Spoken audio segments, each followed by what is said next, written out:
Olá pessoal, tudo bem com vocês? Eu sou o professor Pedro e hoje teremos mais uma aula de História.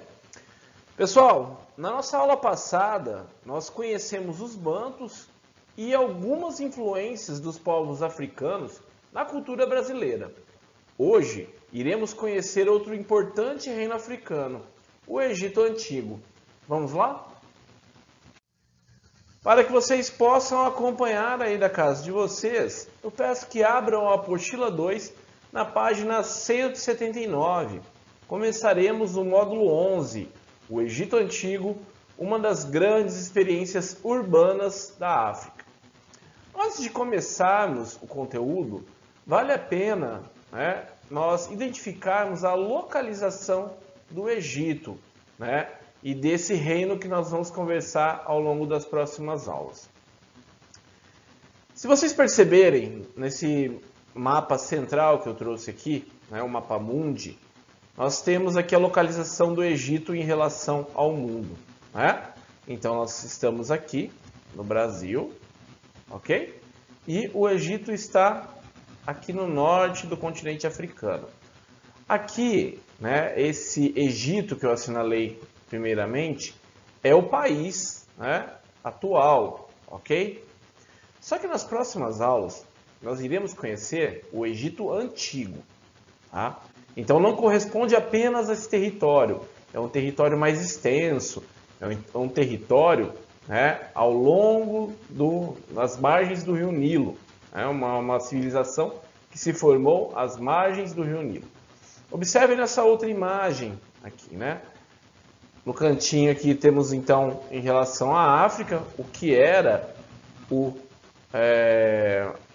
Antigo Egito, Egito Antigo, e toda essa região, percebam, Cairo, Luxor, Meroé, nós temos cidades importantes que se formaram ao longo do percurso do Rio Nilo, certo? Aqui numa outra imagem vocês podem perceber a extensão desse rio. Então toda essa região era a região do Egito Antigo, ok? Então são vários países que hoje compõem o que era o Antigo Egito, ok? Então é um território muito mais extenso, beleza? Na página 180, vocês vão ter o subtítulo As Origens do Egito. Tá? Pessoal, como que nós conhecemos sobre a história do Egito Antigo? A partir de fontes documentais, não é? A partir de vestígios dessa sociedade. As pesquisas, elas indicam que a sociedade egípcia se originou por volta de 4000 a.C., quando tribos de pastores nômades, que são nômades, que vão de uma região para outra em busca de alimento, deixaram as regiões desérticas do Saara e da Península da Arábia em direção ao Vale do Nilo, do Rio Nilo que nós conversamos agora há pouco. Por que eles foram para essa região? Eles foram em busca de um lugar melhor para viver. Esses migrantes, pessoal, eles se fixaram com seus rebanhos às margens do Rio Nilo, onde construíram pequenos vilarejos e passaram a praticar a agricultura. Então, o que nós temos de vestígio dessa civilização que se formou no Rio Nilo? Nós temos múmias, miniaturas de soldados de madeira, pinturas de túmulos, são alguns dos vestígios deixados pelos antigos egípcios que permitem aos estudiosos, estudiosos do passado, pesquisar a história do Egito e nos relatar o que eles encontraram, o que eles puderam reconstruir. Nas imagens que vocês podem ver ao lado, na primeira nós temos o egiptólogo Zahi Hawass, que ele é um grande especialista no assunto, ele junto a uma múmia, uma múmia datada de 2.300 anos, ok? É uma foto de 2005. Abaixo nós temos miniaturas encontradas na tumba do faraó Mesetite, datadas do período entre 1938 a.C. e 1755 a.C. E por último, nós temos pintura encontrada na tumba do artesão Senedin. Essas pinturas são datadas do século 13 a.C. Então, essas são fontes históricas, nas quais os pesquisadores vão buscar informações para que possamos conhecer melhor sobre as origens e a história do povo egípcio. Mas antes de falar da sociedade, e como se organizava esse Egito antigo, é importante nós conversarmos sobre o Rio Nilo. Sem o Rio Nilo, nada disso teria acontecido. A sociedade egípcia não teria existido. Bom? Vamos pensar o seguinte, um deserto não parece ser o local mais adequado para garantir comida e conforto, não é? Como então os grupos que deram origem ao Egito puderam sobreviver e se fixar em uma região desértica? Pessoal, os grupos que se fixaram às margens do Rio Nilo perceberam que quase todos os anos, no período que corresponde aos meses de julho a outubro, em nosso calendário, o rio transbordava, inundando suas margens, e de novembro a março voltava ao seu volume natural.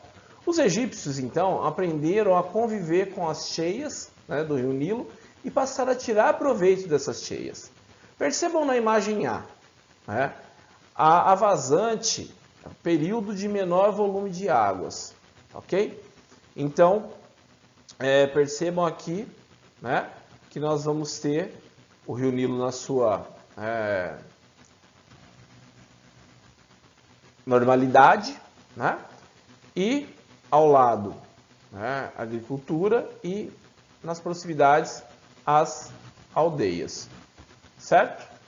Já no B é o período de cheia, quando havia então inundações que já eram esperadas. Essas margens do Rio Nilo, elas ficavam muito propícias para a agricultura, pois elas eram recobertas por uma camada de sedimentos que deixava a terra fértil, o humus. Essa camada dava à terra uma coloração escura.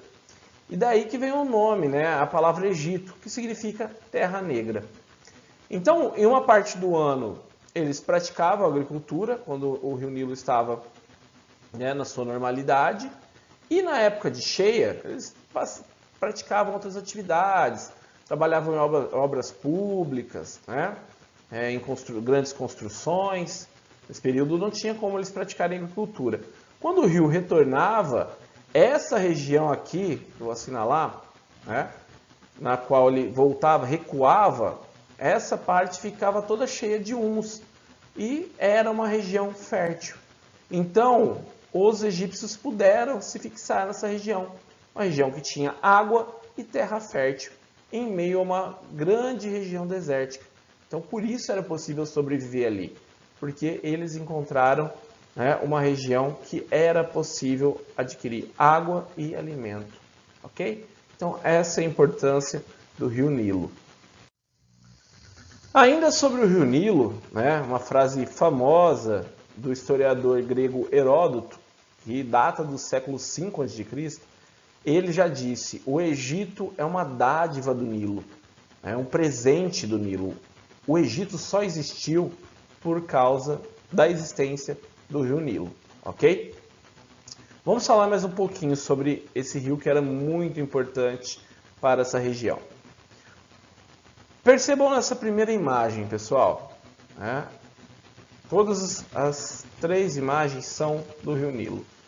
Mas, percebam que acima ele está desaguando então aqui no mar Mediterrâneo, essa região do Mediterrâneo. Então, pouco antes de desaguar no mar Mediterrâneo, o Rio Nilo divide-se em uma série de grandes canais, formando um delta. O que é um delta, pessoal? Nessa imagem do meio dá para perceber melhor o que é um delta. Delta é um terreno inundado em forma de triângulo, geralmente na foz de um rio. Então percebam que o Rio Nilo vai se ramificar antes de desaguar no mar Mediterrâneo, ok? Aqui temos ao lado o Mar Vermelho, certo? Temos as terras férteis próximas ao Rio Nilo. Lembrando, né, vale a pena destacar isso também, pessoal, que o Rio Nilo, ele nasce no centro do território africano, ok? Então, nessa região aqui que é denominada Alto Egito, né, é próximo à nascente do Rio Nilo, ok? Então, nós vamos ter uma definição, nós vamos discutir daqui a pouquinho sobre o Alto e Baixo Egito, mas que vocês já compreendam essas definições. Por que o Alto Egito está, né, ao sul e o Baixo Egito, que é nessa região aqui de cima, ele está na região norte? Vou explicar para vocês.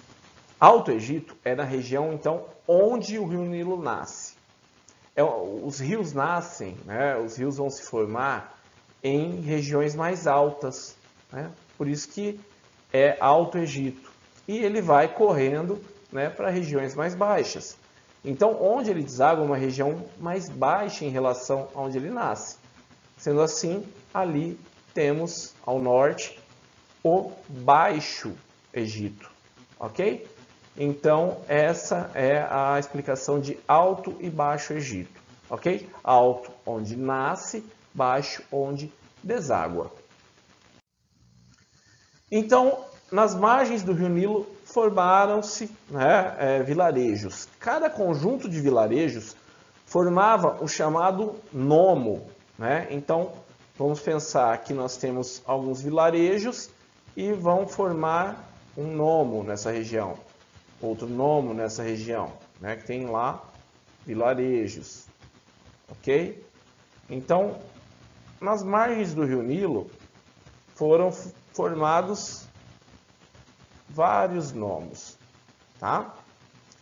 Segundo alguns documentos, chegaram a existir cerca de 42 nomos em todo o Egito, toda essa região, né, próxima ao Rio Nilo. Em cada nomo havia um chefe, o nomarca, que era responsável pela organização das diversas atividades, né? Produção e armazenamento de alimentos, criação de animais, produção de instrumentos de trabalho e construção de edifícios, que eram moradias, templos religiosos, oficinas para artesanato, tá bom? Esses nomarcas, esses líderes locais, também organizavam trabalhos e obras para o controle e melhor aproveitamento do Rio Nilo, ok? Diques eram construídos para conter as enchentes, né? Além de canais de irrigação para levar águas para as regiões não tão próximas ao rio, né? Tornando também regiões férteis. Então eles aprenderam com o tempo, né, a partir de muita observação, a partir, né, de adaptações, eles foram utilizando cada vez melhor o Rio Nilo, ok? Com o tempo, os nomos que tinham um exército mais eficiente conseguiam conquistar os mais fracos, que passavam a ser governados por um único nomarca. A agregação dos nomos deu origem a dois reinos, que é o que eu expliquei para vocês agora há pouco, né? O Alto Egito e o Baixo Egito. Essa imagem fica mais fácil para vocês entenderem, né? A região do Alto Egito é onde é a região próxima à nascente e o Baixo Egito próximo à foz, né? Onde o rio ele desaguava, ok? Aqui é a região do delta do Nilo, né, que nós já vimos, ok? Então, formaram-se dois grandes reinos, o Alto e o Baixo Egito.